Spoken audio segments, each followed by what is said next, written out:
Today is the second birthday of the podcast. It's also my 22nd birthday. And I'm so grateful and happy that we get to celebrate together for creating different worlds and different lives. There is no point comparing. And I can take my envy and turn it into inspiration. I love doing things for the plot, but you get to decide the plot. You do the plot doesn't happen to you. So make sure the plot works for you. That's powerful. You're powerful. So we're celebrating you. Claps. And I'm going to expose myself and give you a slightly insane hack that I used that really helped me. Hi everyone, welcome to the Empower Sounds podcast, or welcome back. My name is Mahika and we're back with a new season. Today is the second birthday of the podcast. It's also my 22nd birthday. And I'm so grateful and happy that we get to celebrate together. And I thought the best way to do that would be to talk about the 21 things that I've learned in this past year of being 21, because I feel like my life has changed so much since the last season of the podcast on this day. So 1 year ago today, it was an audio only podcast. It was my first ever solo episode. I was a lost uni student trying to figure out what I wanted to do with my life. The podcast wasn't on video. I didn't know what I was going to do next. Fast forward to 1 year today, I am in a studio. And we have a second studio as well for this season. So you're going to see different studios. This is our solo episode studio. So when it's just you and me, this is our studio. I want you to go get a snack, a drink. And these episodes are just going to be more fun and chatty. And then we have the more professional big studio for the interviews. So stay tuned for that, because those are going to be more in-depth, inspiring conversations that are more like coaching with experts in different walks of lives and people sharing their stories and journeys. So I created this podcast because I come from a cultural background where I'm one of the first women in my family to really be given all the opportunities and freedom to create this career. And that meant that I didn't have necessarily a template of someone who looked like me, who came from the same background that I did, creating the kind of life, career and success that I want for myself. And so I created this show because I wanted to show that not only can women be successful, but success is so diverse, and success can mean so many different things and come from so many different types of people, whether you're creative, whether you're an entrepreneur, whether you have your own business, whether you stand for political causes, social causes, how you get there, whether you went to uni, whether you didn't go to uni, whether you make a lot of money, whether you've been publicly famous and you have a big following. There are so many different metrics of success, but at the end of the day, we all just want to feel like the most empowered, inspired, and best versions of ourselves. And so that's what I want for you. And if that sounds like something you're interested in, welcome to the community, welcome back. I'm so happy. I'm really excited for this season. It's bigger and better than all the seasons before. Since we've last spoken, not only are we now in video, but I've started my own company and I run a storytelling media agency dedicated to showcasing the exact voices that we have on this platform, but helping them create their own podcasts and shows. So I'm so grateful that this community has grown and has now become a family for me. So thank you for being part of that. And I'm going to run you through the most important things I have learned since this time last year, exactly to the day. And I always do these reflections on my birthday. I've done it since I was 13 and I'm 22 today, which is very exciting. And so I want to share that with you, and I want to share some of my biggest learnings, because I think we've all grown together in this time, and it will be really interesting if you've been part of the community since I made this episode last year as my first ever solo episode. I'm sure you will be able to hear it if you go back and listen, how different things are, how much more I've learned, how I've changed, how I'm the same, all that kind of stuff. And I think this is your sign to start doing it for yourself on your birthday or on the next milestone or at the end of the year. Make these reflections, because it's such an easy and tangible way to see how your values change, how you grow, how you evolve, what you want. And so I'm going to give you the crash course of the 21 most important things I learned, and I'll make them quick and quick fire, because 21 sounds like a lot, but we're going to have fun. So like I said, go get a snack, go get a drink, pause, and let's learn, laugh, and enjoy together. So my first lesson is linked to what I was literally just saying to you guys, of before you start chasing success, which if you're watching this podcast, I imagine you do, or chasing might not be the right word, but before you're in the pursuit of success, which again, if you're watching this kind of podcast, self-development content, professional development content, I'm guessing is important to you, it is so, so valuable to sit down and ask yourself, what does success look like to you? Because often we're prescribed a version of success, which we don't even know if that's something that we want or if that's something that resonates. It could be coming from your community, from your family, from your school, from your university, from the social media stuff that you watch, from the TV shows you watch growing up. It could be looking a certain way, making a certain amount of money, getting a specific job. And actually, when you sit down and you make some intentional time to think, what do I care about? What do I care about? What would make me really happy? What is my version of success? If I look back in a few years' time and I reflect on the journey I've had, will I feel successful if I've done these things? Is so important. And to be able to do that, you need to know what your values are. And we all value different things. And I think there's some values that are universal, like kindness and, community and being a good person, all that kind of stuff. But it's so important to know what your core values are, because your core values will be different to someone else. And when you live a life that's aligned with your core values, you will be living a successful life. For me personally, that is gratitude, that is creation, that is movement, that is community. And so when I know that I have some sort of, and learning, if I have gratitude in my life, which is something I practice every day, then I'm happy and I know I'm successful. If I know that I have some sort of movement, then I know I'm happy and I'm successful. Creativity, I love creating. I think for me, it's the most energizing thing in the world.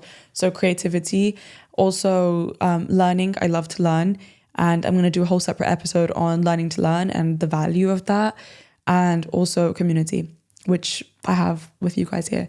So knowing what your values are and taking some time to write that down and design a version of success so that you don't end up chasing some sort of success that you think you should just to be considered objectively successful. And then you realize that you're not happy. You realize that you're not happy, that you're burnt out. And honestly, it's so much easier to stay disciplined, consistent, and motivated to be successful if you design what that end goal is and you make it so specific to the person that you are and the life that you want to live. And I think that's the best way. Okay, next lesson I have learned this year is rejection is never about your self-worth. It is never about how worthy you are. It is never about whether you're attractive, intelligent, confident, beautiful, all those things. This is in the world of dating. This is in the world of work. This is in the world of friendship. This is in everywhere of your life that you can be rejected.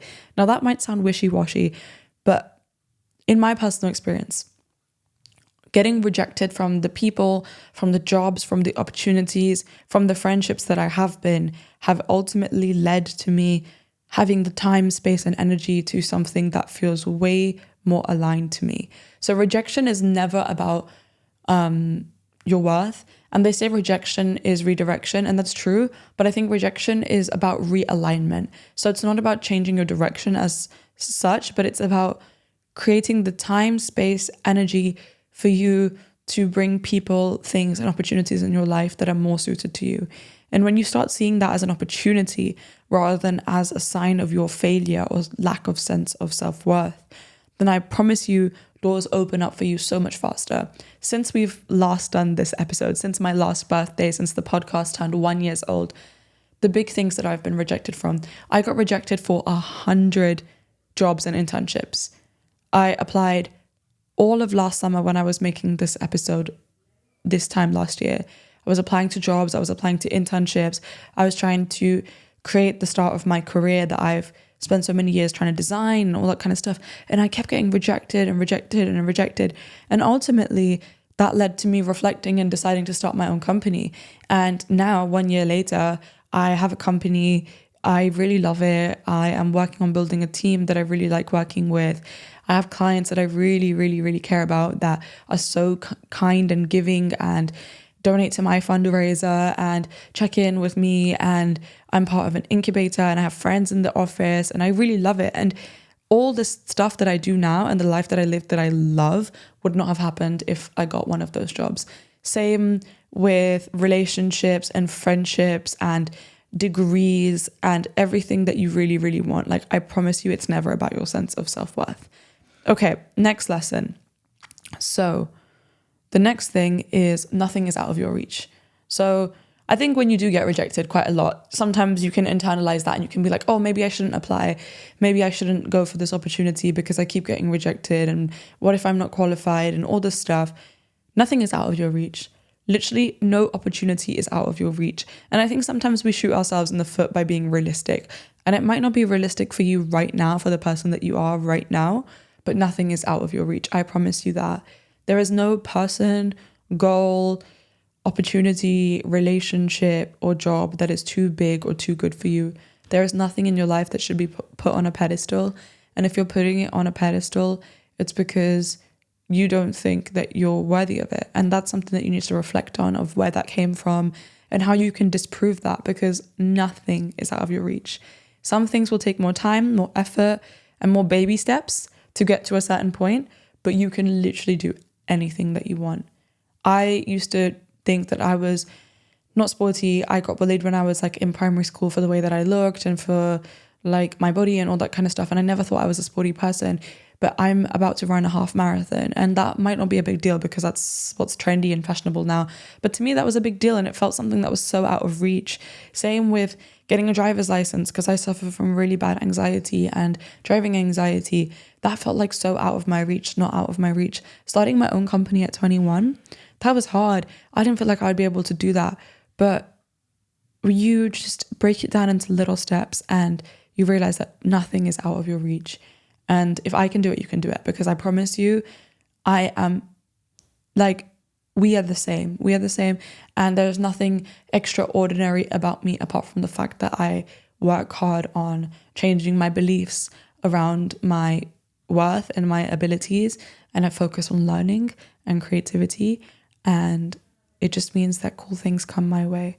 And I hope that's your sign, that whatever you're waiting to start or whoever you're waiting to talk to, nothing is out of your reach. You've got this. Okay, next one. This kind of links to what I said before, but it is this idea of no one is better or worse than you. And we do this thing when we compare ourselves to each other. The studies say that there's this thing called upward comparison and downward comparison. So when we compare ourselves to someone who we're jealous of or who we admire, and we say, oh my God, they're so much better than me. Or when we want to make ourselves feel better about ourselves. This whole comparison is a thief of joy saying is so cringe and cheesy, but it's true. There is no point comparing yourself to other people because, like I said in my first bit of things that I've learned, we all have different metrics. We all have different backgrounds. And we all want different things to be successful, to be happy, to be fulfilled. So there is no one better or worse than you. And the more you become, the more you realize that there is no one like you. And so there's no point comparing. And when you find yourself comparing, you can take it as a learning opportunity. What do I like from this person? What do I want to adopt? What do I want to be more like? And when you don't like something from someone, what do I want to avoid? How can I learn to not behave in that way or to think in that way? And so, yeah, comparison is not just the thief of joy, but it's a waste of your time. Focus your time and energy on being the most authentic, happy, and magnetic version of yourself, rather than wasting your time wondering whether you're better or worse, or whether you're the best person there, or whether you're the most qualified, or whether you're worthy. You're using rulers to measure things that can't be measured, basically. And I think that's something that I really, really needed this year, because like I've said, I started my own company, and that's great, but it meant that all the people around me that I studied with, that I'm friends with, are getting jobs, and they're getting corporate jobs, and they're getting big girl, big boy paychecks and salaries, and they're getting all these prestigious, fancy jobs. And for a second I started to compare myself, and then I was like, we're doing different things. We're creating different worlds and different lives. There is no point comparing. And I can take my envy and turn it into inspiration. Okay, next lesson. This is about confidence. The next lesson is about confidence. So you want to be more confident. I think I am definitely a very confident person, and I would say that it's a muscle that I've grown and it's a skill that I've built over time. Naturally, am I a little bit more extroverted than average? Yes, but I don't think that leads to confidence necessarily. And I think actually this confidence has come from evidence. Now, what that means is you will build confidence when you know that you can do something. I promise you there's areas in your life that you feel confident. It could be about friendship. It could be about your skills. You might feel confident in fashion, in cooking, in video games, in art, whatever. There'll be something that feels like your zone of comfort. And so the way that you build confidence is by slowly expanding that zone of comfort and building more and more evidence that you can do it. And so the best way that you can build your confidence is write a list of things that are like a small push from what you're already doing, and then do them. And then keep a hold of your wins. I have an album in my camera roll for my wins, and I put the screenshots on there. Every time I feel like I'm proud of something or I feel like I've accomplished something, it is a win for me. It is a win for my confidence. And then when I don't feel confident, I have a portfolio of evidence that I am smart, that I'm capable, that I'm cared for, that I care for other people, that I'm a good person.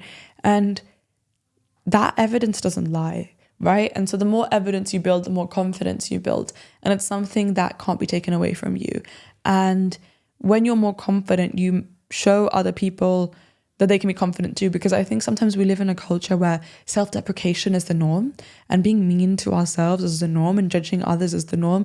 But when you're a fan of yourself and when you learn to promote yourself, you can be the fan and champion of other people without fear, without comparison, without judgment. And so confidence is built on evidence. Go start collecting your data and your evidence that you are the version of yourself that you want to be. And you are working towards becoming the best version of yourself. Okay, so this is one of my favorite lessons. Lesson number 6. I've titled it, Don't Carry Old Stories into New Chapters. Now, what that means is that we change. We change a lot as people, especially when you're in your early 20s and when you're going from girl to woman or from child to adult or whatever. Like, you're growing in your circumstance, not just your age and your ability and all that kind of stuff. And so we change so much, not only in our ability to do things, but in our identity and in our beliefs. And I'm going to give you the example. I've changed so much in the last 4 years. So I just finished university, and when I started university, my first chapter was like new to university, figuring out my life, figuring out like the freedoms of living in a new city and living by myself for the first time and like all that stuff. And I was a party girl. That was my first era. Second era was the healing era, where I went to therapy every week and I was figuring out more about who's the person I want to be. And I was like starting to think about this podcast, and it was very like behind the scenes era. Third era, I was Dora the Explorer. I was living in Madrid and I was learning Spanish and I was traveling and I was learning about different cultures. And now, fourth era, I am a CEO and I've started my own company and I have a podcast that I work for in a studio, and I have this beautiful network and community of amazing people. And I think it's hard when you start a new chapter to not bring the stories from the old chapters into the new chapter and influence it. I think they're always going to inform the person that you are, and there's context, and it's important to carry like your good memories with you. But sometimes we outgrow the beliefs that we hold about ourselves. There are certain beliefs that just don't serve me anymore for the person that I am and the person that I want to be. Things that I think about myself, things that people think about me, the personal brand that I have. And so learning to rewire that in your own brain and in the way that you communicate yourself to other people. And there's some things that you're going to carry on across the chapters. There's certain things that are exactly the same about me now than me when I was 18. And I think that's beautiful, but you're allowed to outgrow that stuff and you're allowed to start new things in new chapters as well. And if you want to leave old beliefs behind, the best way that I do this is a journaling practice where I literally write on one side of the page limiting beliefs and on the other side of the page reframe. And I write down my limiting beliefs, and on the other side I write down the exact opposite thought, and I debate with the limiting belief of why it's not true. And like my last point around evidence, I write down why is there evidence that this is not true, or how can I create evidence to disprove this. And I found that so valuable and so amazing. So this is a new chapter, not just for me, but for you and for us. And so ask yourself, what old stories am I carrying in this chapter that like need to leave the plot? I love doing things for the plot, but you get to decide the plot, and you do the plot doesn't happen to you. So like make sure the plot works for you rather than you working for the plot. I don't know if that makes sense, but yeah. Next bit of advice is literally nothing is that serious. So this was my yearbook quote because I think I'm someone who's like a little bit of a chronic overthinker, and I'm learning to not do it anymore. But I find things like, I used to take things really personally, and I feel like I would really like imagine the consequences of everything and like think, oh my God, this is going to end so badly, and catastrophize. But I promise you, nothing is that serious. Or, well, if you have the privilege of watching this video on YouTube, on your phone or your computer, I promise you nothing is that serious, and you will work it out. And what people think about you or the problems that you have now, like, again, if you're really struggling, I'm so sorry and I send you support. But I'm guessing that what you're feeling right now is a passing wave of anxiety. And it's actually not the things that affect us most of the time, but it's the feeling that those things or experiences or people give us. And so learning to navigate that feeling rather than the actual circumstance is really, really, really helpful. And yeah, like you realize when you think about how nothing is that deep or serious, that most things, again, are figure outable. You will be able to figure it out and it will be fine. And again, the best way to believe that is to have evidence of times where you felt really anxious about something and it worked out. There are so many things that I was so deeply bothered and worried by exactly 1 year ago today on my 21st birthday, where I was like worrying about my future, worrying about the person that I want to be, worrying about random things in my life, worrying about like certain friendships and relationships. And most of those things are resolved now. And if they're not, I feel like I have the tools to deal with the anxiety that comes up around them. And so nothing is that serious, I promise you. Next bit of advice is you can give yourself closure. So this links to nothing is that serious. And this is more about like relationships and friendships. So there are a few people in my life who have left my life since my last birthday, and I love them deeply.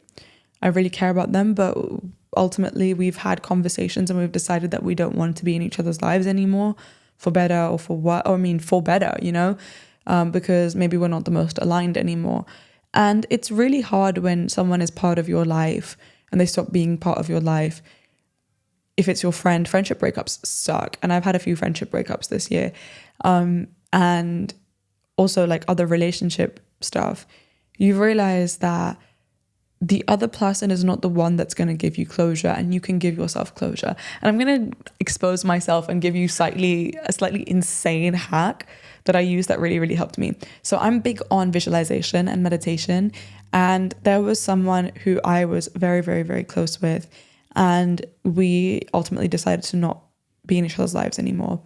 And that was very difficult for me because I just felt like I didn't get the closure that I wanted initially around like what I felt around that relationship, what I wanted to say to that person, what I needed to hear from them. And so one thing that I did, again, this is insane behavior from me, you can take it or leave it, is I did a visualization where I just imagined them and me in a place that was special to us.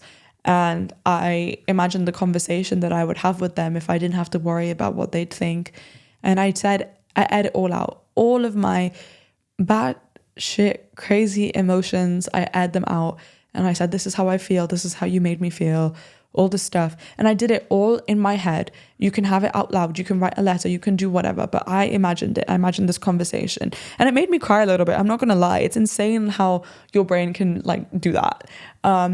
And I imagined them then saying to me what I needed to hear to feel better, what I wanted to hear. And it felt so real. And that person actually ultimately ended up reaching out, and we had a very open conversation around our relationship and I ended up telling them about this thing that I did. And I was like, close your eyes. I'll tell you. Imagine this place. Imagine I'm saying this to you. Imagine you're saying this to me. And we say bye. And he was like, you're crazy. I've never been meditated out of a friendship or a relationship before.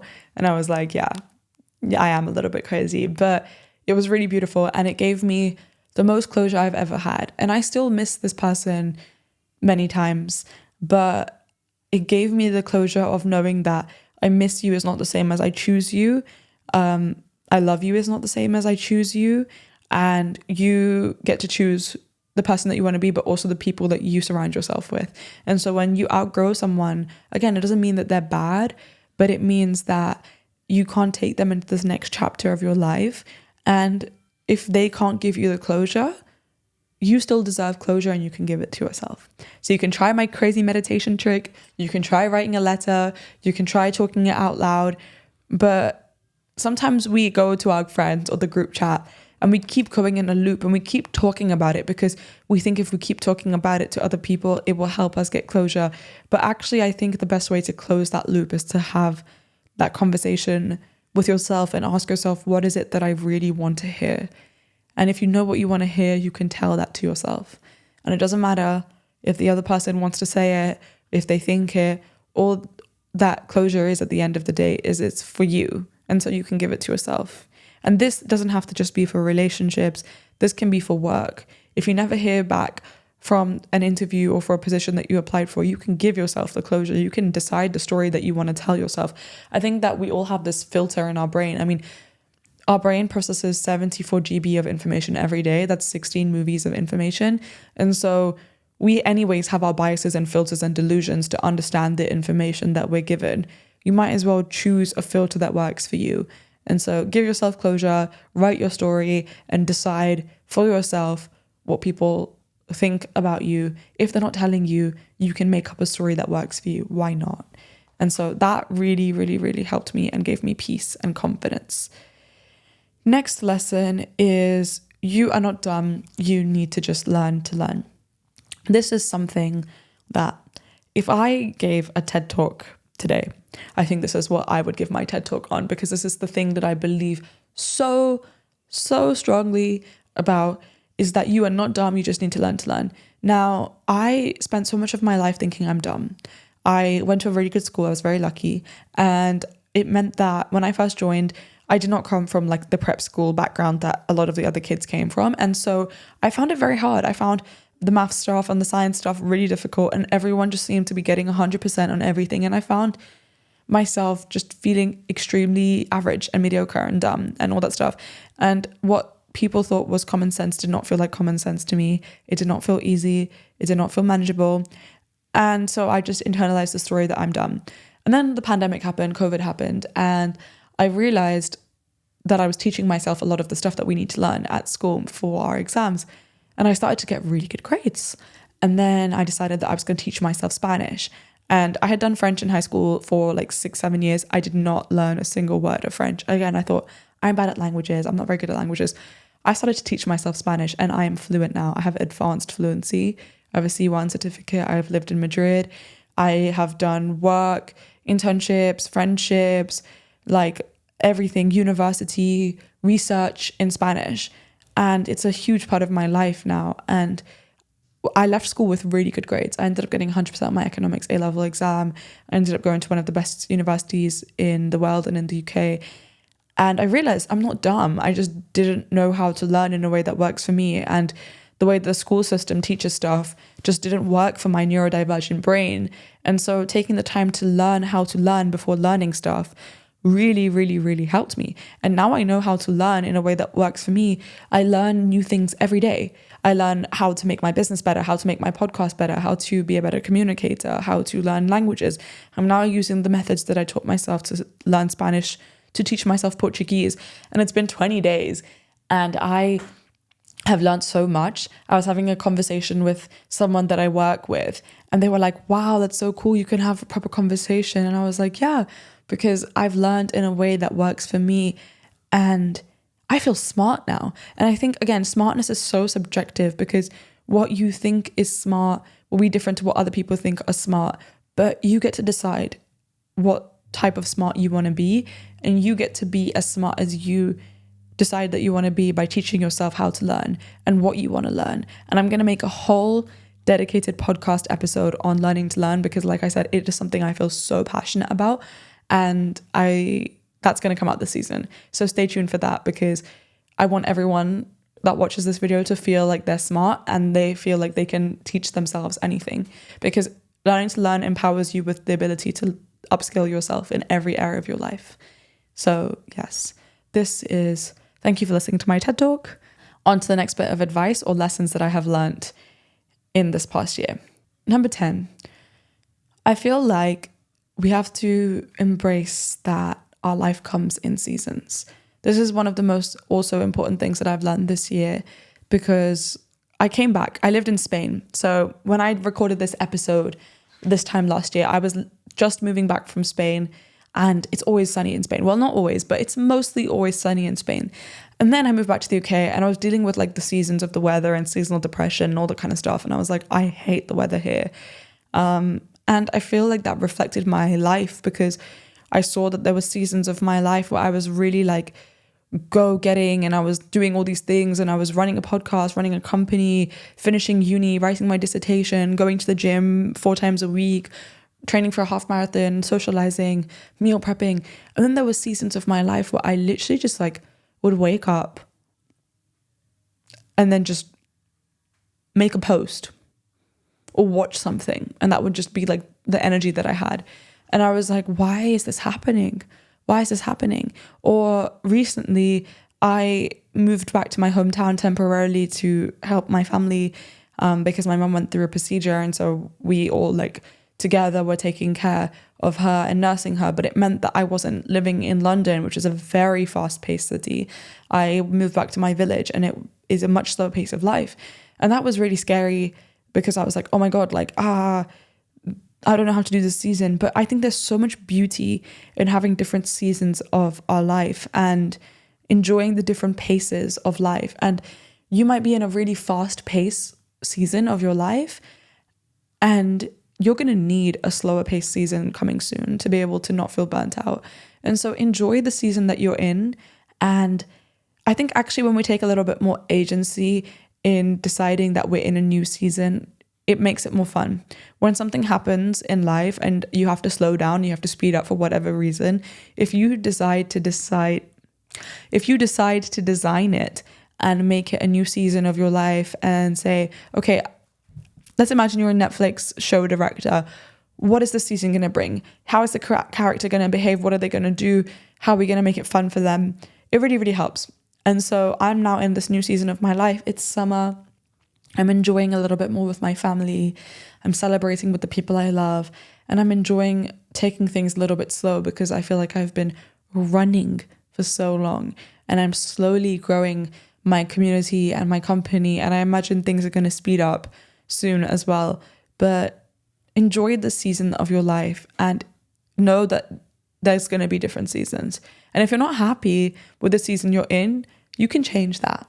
You can have a season revamp. You can decide this is the end of an era. We're going to start a new era. And again, like a Netflix director, design the new season of your life. How is it going to be? How are you going to change it up? How are you going to make the main character feel more energized for this new chapter of their life? And that's really, really, really helped me. Next bit of advice, lesson number 11 is being busy doesn't mean being productive. So I've had phases of my life where I've been incredibly busy and I've had zero time to breathe, but they haven't necessarily been the most productive times of my life. And like I said, I had to slow down the pace of my life recently. And that's actually been really productive because it's given me some time to reflect on what's working and what's not working. And sometimes when you have less time and less energy, you have to be really efficient with how you spend it, and you decide this is the actions that are going to move the needle forward. And so don't just be busy for the sake of being busy. If you can create some buffer time to think about what is productivity to me? Like, why am I trying to be productive? What do I want to get out of something? And how can I make everything that I do work for me rather than me constantly chasing health, work, relationships? Like, I think, again, sometimes when we're so busy and we want to look busy to be productive, that's for other people. We want other people to be like, oh my God, you're so productive. You're doing all these things. How are you doing all these things? But sometimes, again, taking time to be intentional is so important. And I'm not saying that being busy isn't being productive. There have been times in my life where I've been so busy and they've been like the biggest sprints to the next phase. And they've taken me to like this new level of opportunities and happiness and fulfillment. But I think it's about asking yourself, do the things that keep me busy give me energy, or do they have a purpose? Or am I just doing them for the sake of doing them?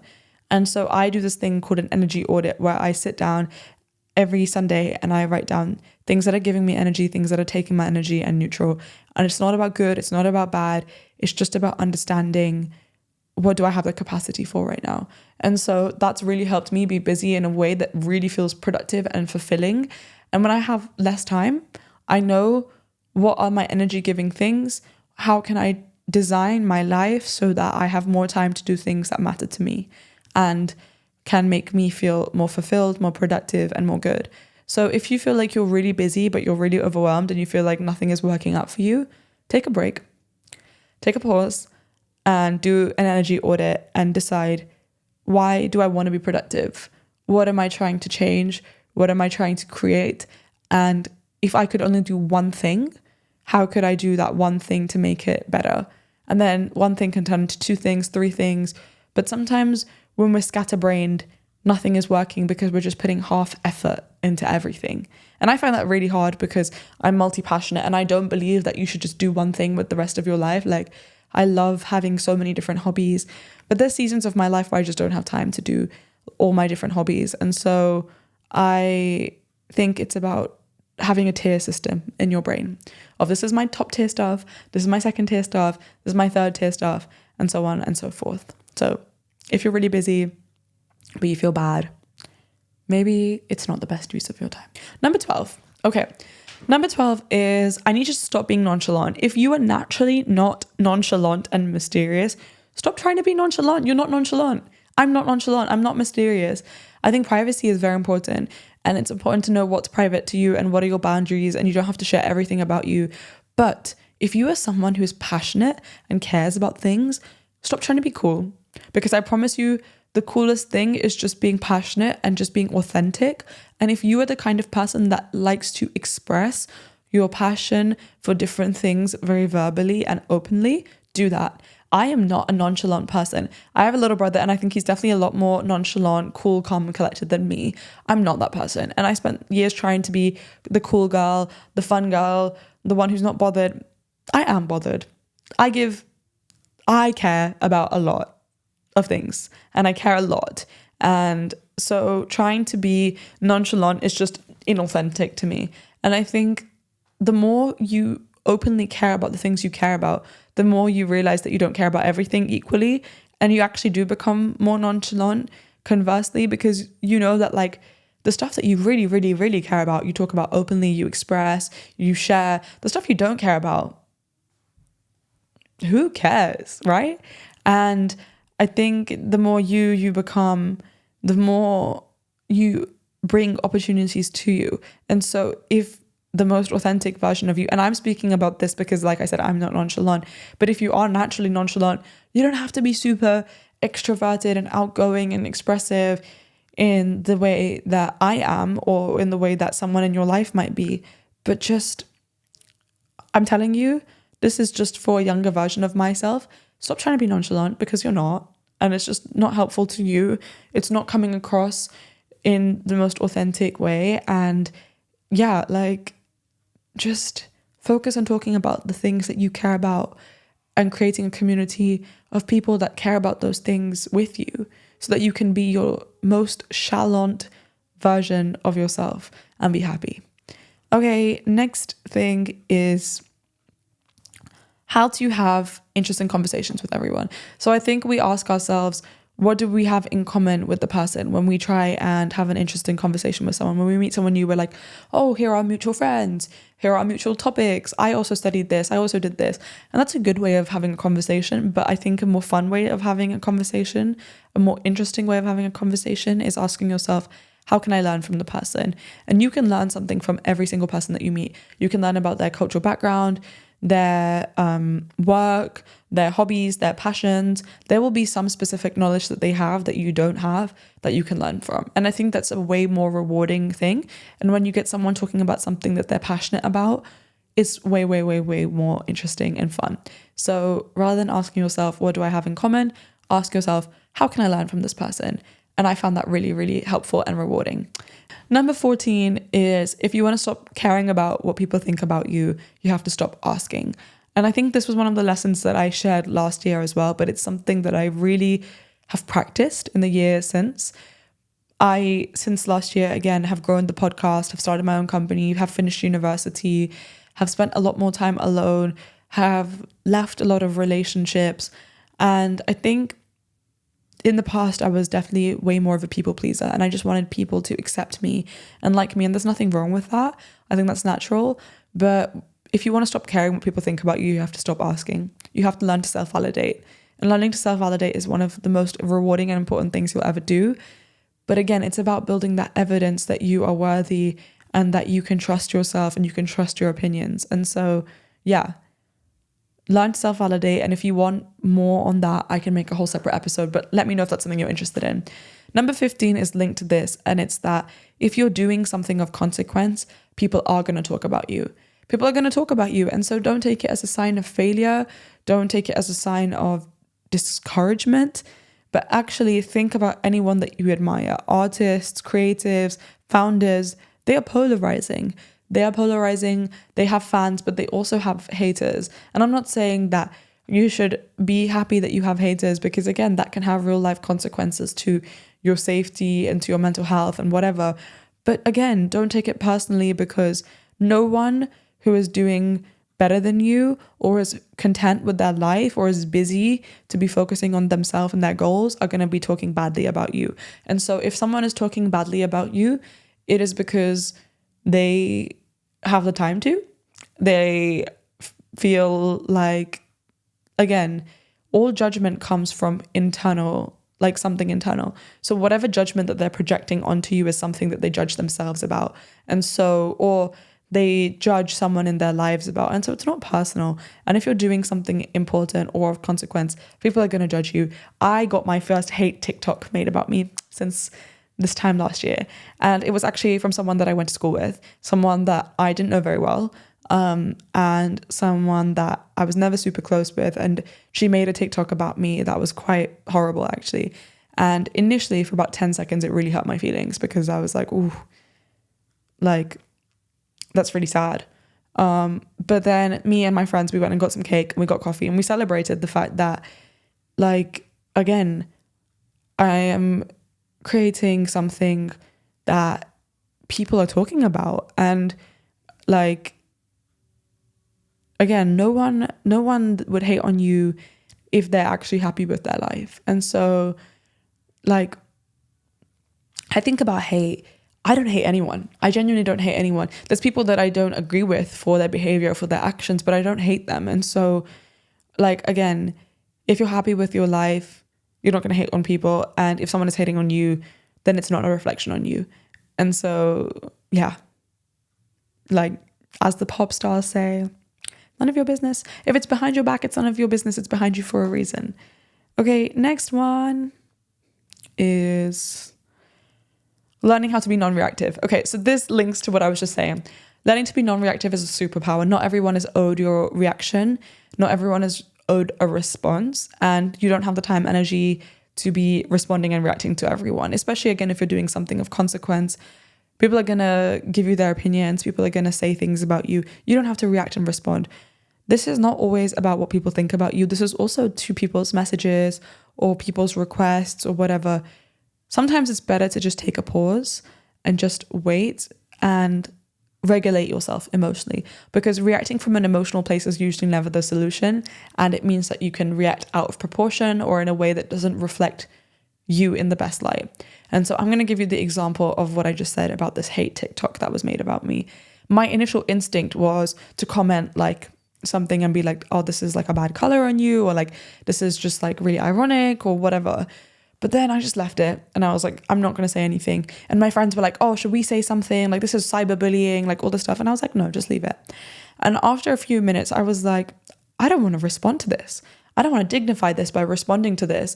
And like, when I decided that I don't have to respond to it, it just relieved me, because I was like, I don't have to respond to this. And then I realized now, when people say something that hurts my feelings, I don't have to respond. When someone asks me a question that I feel is invasive, I can say, I'm sorry, like, I don't have anything to say on that. Or when someone says something to you that you don't agree with, sometimes just listening, taking a pause, gives you time to respond in a way that feels more authentic or mature, regulated.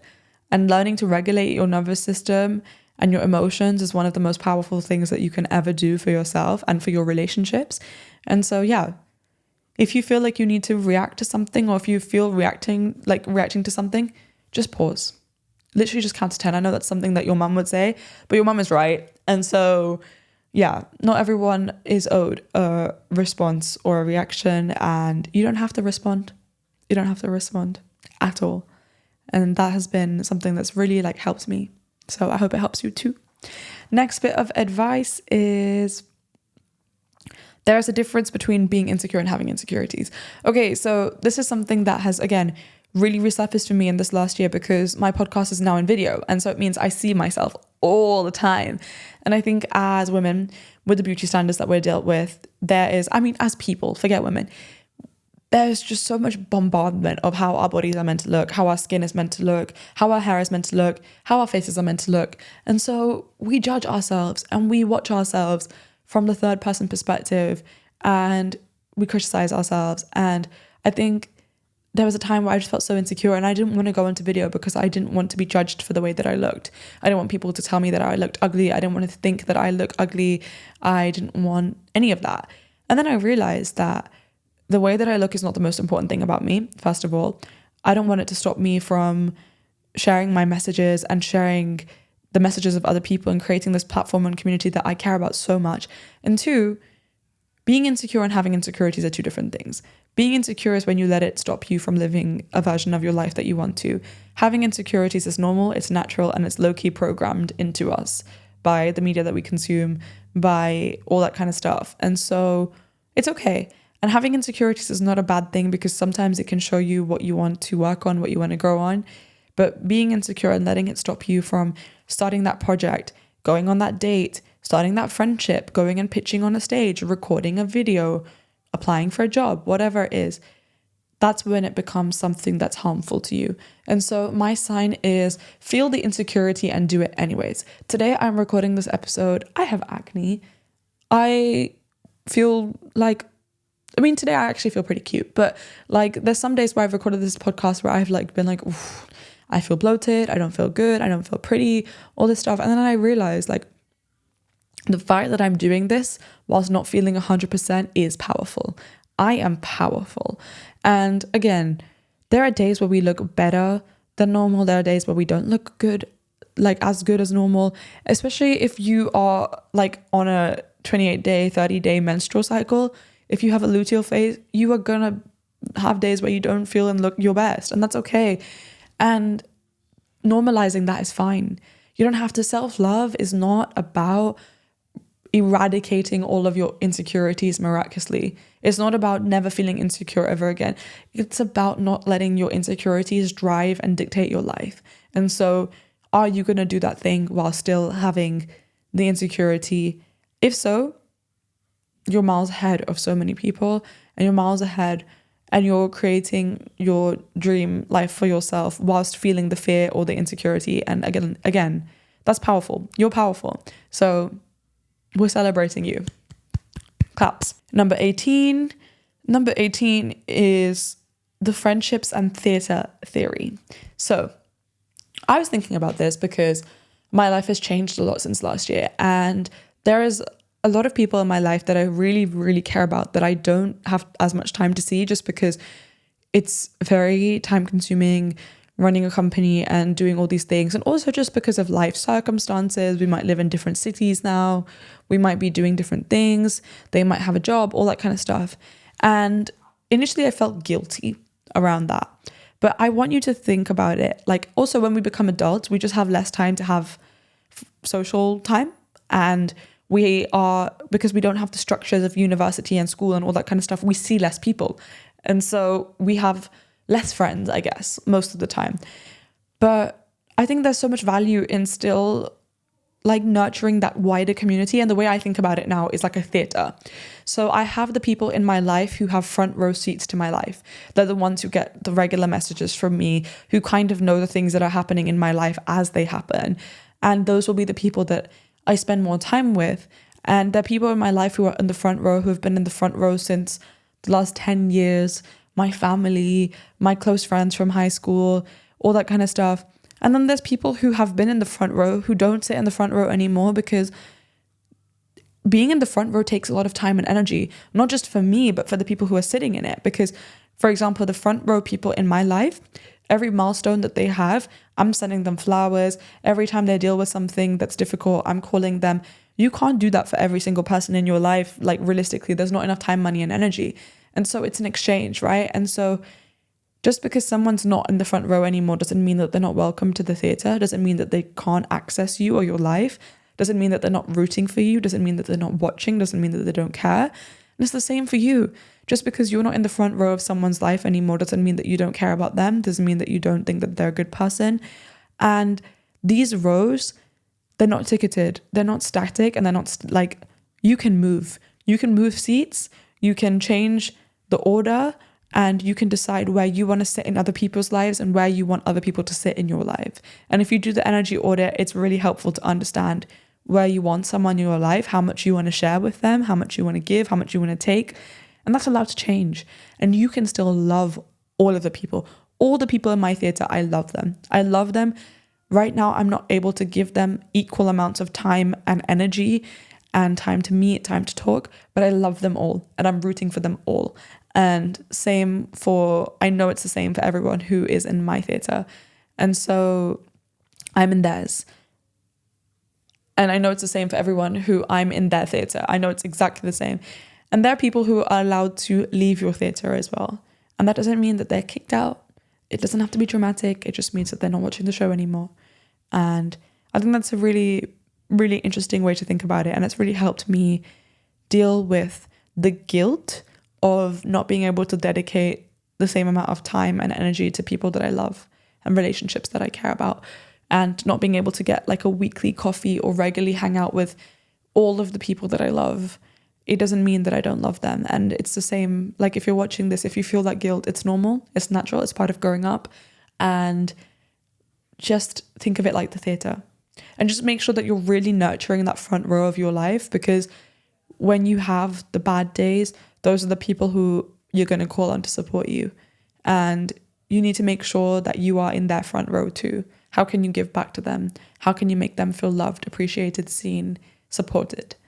Number 19 is fun is the secret sauce to life. So I think this is something that is one of my favorite principles. And I think it's also one of my core values around fun and enjoyment.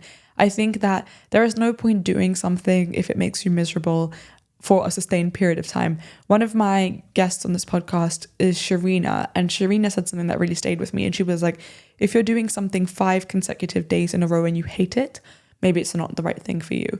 And so I think fun is the secret sauce. It makes you more productive. It makes you want to show up for the work, for the health, for the relationships. And nothing is fun all the time, but if it's net positive, then that's something that adds so much value. And you can make things in your life that are already there fun, just by adding little tweaks, by romanticizing it, by changing this mindset of I have to I get to. And I think it's made me a happier, more fulfilled and more productive person. I think it's helped me stay more consistent with my health. When I found ways for going and working out to be fun rather than just be miserable and just trying to lose weight and all that kind of stuff, how can I make moving my body fun? I dance, I run, I lift weights. Like, how can I make it fun for me? Same with my career and my business. How can I make it fun for me? How can I motivate myself to do the stuff and to show up? Same with relationships. Like, how can I make the activities and the time that we spend together fun. I think there is nothing bad about having more fun in your life. And when I say fun, I don't just mean going out drinking and spending money, because I think that sometimes that's what's seen as fun in the media, like, oh, let's go have some fun, let's go get drunk, like all that kind of stuff.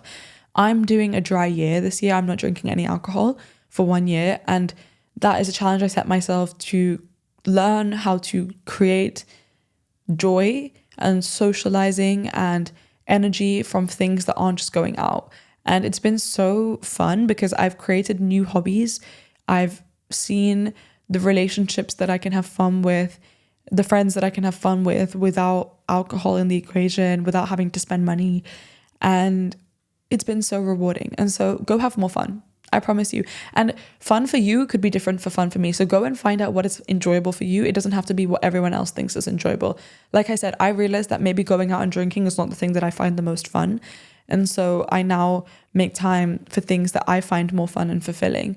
And yeah, that's so rewarding. And so go have more fun. Comment down some ideas of things that you find fun and we can exchange.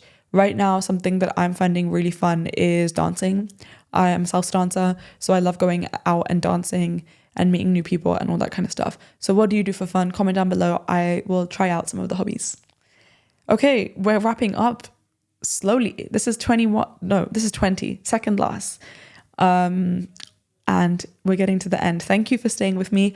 Comment below if you're still here. I'm grateful. Thank you for celebrating and reflecting with me. Number 20 is systems help with overwhelm. So I feel like I get overwhelmed pretty easily because I have ADHD, I'm neurodivergent, and I like to keep myself busy. And I have a lot of things that I love to do. I'm multi-passionate, which means that there's a lot of things going on at one point. And so something that's really helped me is creating systems and structure. And I think I used to find systems and structure really scary because I didn't feel like it was flexible enough for the life that I wanted to live. And I don't want to do the same thing every day. I don't want it to be super time bound. But creating systems of knowing where to get the information you need. So I'm a big Notion person, and I like to have this thing called a second brain where I put down the information that I need to know to learn something. If I learn something, like, I can put it there. If I need to like follow up on something, I can put it there. It really, really helps me. I'm a huge calendar person. I used to hate having a calendar because it just felt so formal and like rigid and gross and whatever. But now it means I don't have to carry all that information in my head. And so I feel less overwhelmed because I know that all I have to do is look at my calendar and know what I'm doing. I used to get so overwhelmed with like really, really long to-do lists. And now I like to prioritize them and create some structure and add them to like certain times and decide, okay, I'm going to do this at this time. And I create buffer time because I know that there's days where I'm not going to feel as productive or as motivated. So how can I add buffer time in to make sure that I'm not consistently falling behind on the goals that I set myself and feeling bad about it and feeling like I'm not productive? And so creating systems for you, that might be meal planning or writing grocery lists or creating a calendar. Everyone thrives in different levels of structure and flexibility. Find what works for you and create a system. The system that works for you is not the system that's going to work for everyone. I've created a system that's fluid, that works for my brain, that's not super rigid, but helps me just know where to put all the noise that's in my brain somewhere that's not in my brain, so that the ideas that actually contribute to my company, to my clients, to my podcast, to my friendships, to my relationships have space to grow, so that all the random admin tasks that I have to do aren't just running the show. And so how can you create a system in your life so that you have to think less about the more random, boring, mundane stuff? For me, it's Notion, my calendar, and journaling. If you want more practical tips on how to do this, let me know, comment below, and I will make a video on it. My last bit of advice. Thank you for staying with me till the end. This is number 21, and we're wrapping up my 21st year, starting 22 years of life with this last bit of advice is magnets attract, but they repel as well.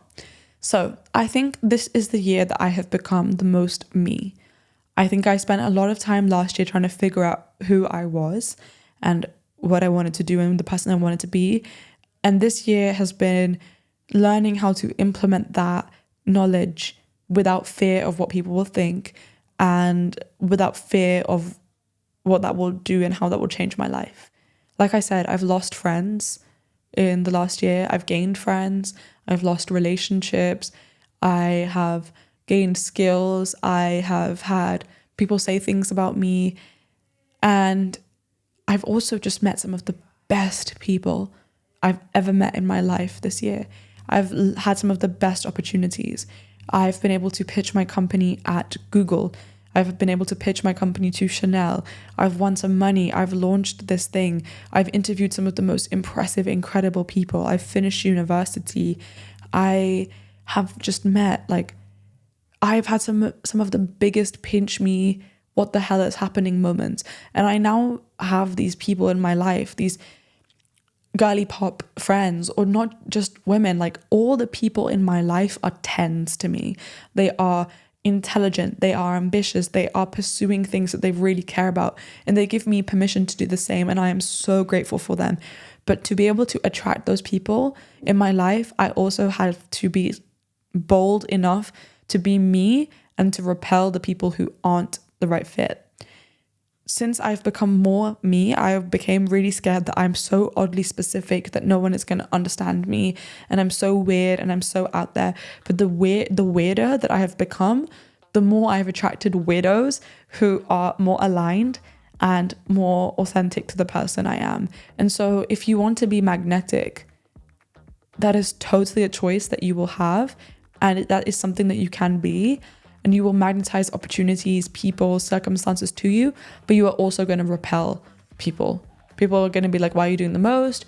They might think that you're weird. They might say whatever. And that's scary. I think the idea of repelling people is scary. Becoming a polarizing Marmite person is scary, but it's worth it. It's worth it. And if you want to attract the best things to you, it's the risk that you'll have to take. And so through this, I hope that I have attracted the best people, the most aligned people to me and to this community. I'm so, again, grateful that you took the time to celebrate with me. Thank you for celebrating the second birthday of this podcast and my 22nd birthday with me. I am so grateful to you. This season is for you. I want you to learn. I want you to laugh. I want you to enjoy. So please let me know what you want to hear, who you want to hear from, what you want to learn more about. We're learning together, we're growing together. And the reason I made this was because I wanted to show you how much we're growing together and how much this community has helped me stay accountable and happy. And yeah, I am so grateful to you. I love you. And yeah, stay tuned for this season because it's going to be incredible and epic. Thank you for your time. Have a great day. Enjoy your summer. And we'll speak next week.